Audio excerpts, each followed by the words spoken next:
لبنانی جنگجو تنظیم حزب اللہ غاصب صہیونی ریاست کے لیے ڈراونا خواب بن گئی۔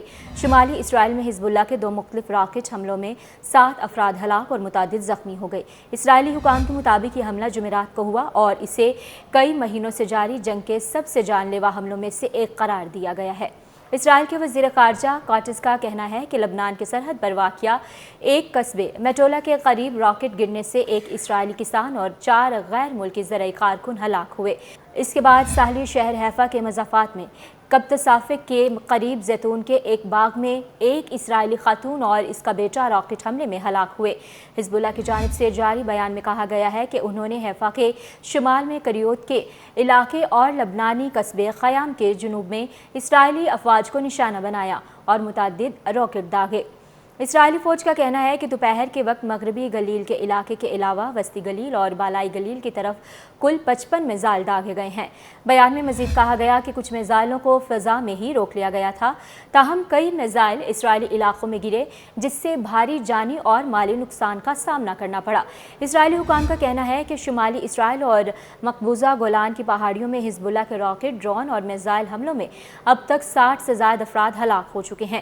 حزب اللہ نے صہیونیوں کے وحشیانہ جرائم کا جواب دیتے ہوئے غاصب فوج اور صہیونی کالونیوں کے خلاف 19 آپریشن کیے۔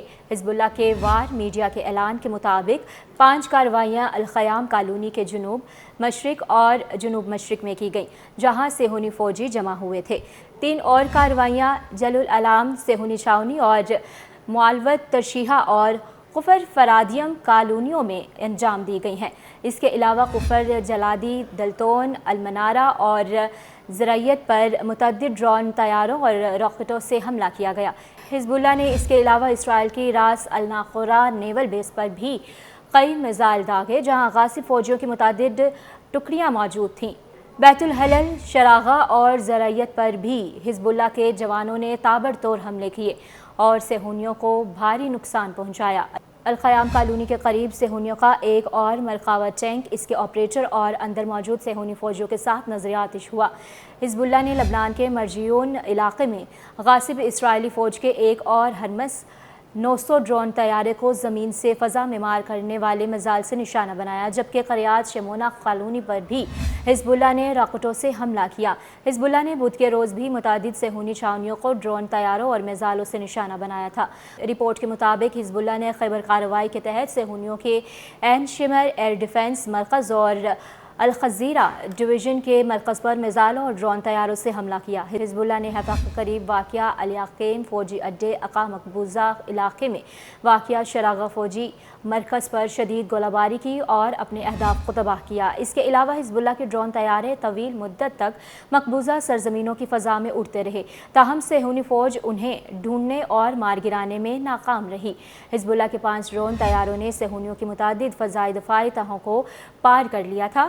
اسرائیل ہیوم اخبار نے رپورٹ دی ہے کہ یہ 5 ڈرون طیارے 20 منٹ تک اسرائیل کی فضا میں اڑتے رہے۔ اقا میں بھی حزب اللہ کے ایک خودکش ڈرون طیارے نے کامیابی کے ساتھ کارروائی انجام دی۔ صہیونی ذرائع نے اعتراف کیا کہ حزب اللہ کے تباہ کن حملے کے بعد مقبوضہ فلسطین کی صہیونی بستی نہاریہ میں واقع صنعتی علاقے میں جنگی ڈرون طیاروں کے پرزے بنانے والی فیکٹری میں دھماکہ ہوا اور حملے میں فیکٹری مکمل طور پر تباہ ہو گئی۔ بعض دیگر ذرائع نے یہ بھی اطلاع دی کہ حزب اللہ کے حملوں کے بعد سرحدی علاقوں میں صہیونی فوج کے ٹھکانوں کی بجلی بھی منقطع ہو گئی ہے، جبکہ کئی علاقوں میں حزب اللہ کے حملوں کے بعد آگ لگ گئی۔ صہیونی حکومت کے ٹی وی چینل 11 نے ایک باخبر ذرائع کے حوالے سے اپنی ایک رپورٹ میں بتایا کہ اسرائیلی وزیر اعظم نتن یاہو پر حزب اللہ کے ڈرون حملوں سے خوف طاری ہو گیا ہے۔ ٹی وی چینل کی رپورٹ کے مطابق نتن یاہو نے ایک نجی ملاقات میں کہا کہ اب اگر کوئی ڈرون کنیسٹ کے عمارت سے ٹکرایا تو ہم کہاں جائیں گے۔ اس باخبر ذریعے کے مطابق نتن یاہو نے یہ بھی کہا کہ کنیسٹ کا اجلاس کسی اور جگہ کیوں نہیں منعقد کیا گیا۔ اس سے قبل صہیونی حکومت کے ذرائع ابلاغ نے اطلاع دی تھی کہ اسرائیل کابینہ کا ہفتہ وار اجلاس سیکیورٹی مسائل اور ممکنہ حملوں کے خدشے کے پیش نظر کسی اور جگہ پر منتقل کر دیا گیا ہے۔ نتن یاہو نے اپنے بیٹے کی شادی کو بھی سیکیورٹی خدشات کے باعث مؤخر کرنے پر غور شروع کر دیا ہے۔ اسرائیلی میڈیا کے مطابق نتن یاہو کے بیٹے ایونز نتن یاہو کی شادی 26 نومبر کو تل ابیب کے ایک فارم ہاؤس میں طے ہے۔ تاہم اطلاعات سامنے آئی ہیں کہ وزیر اعظم نے اپنے ساتھیوں کو بتایا کہ مقررہ دن پر بیٹے کی شادی کی تقریب منعقد کرنے سے شرکاء کی سلامتی کو خطرہ ہو سکتا ہے۔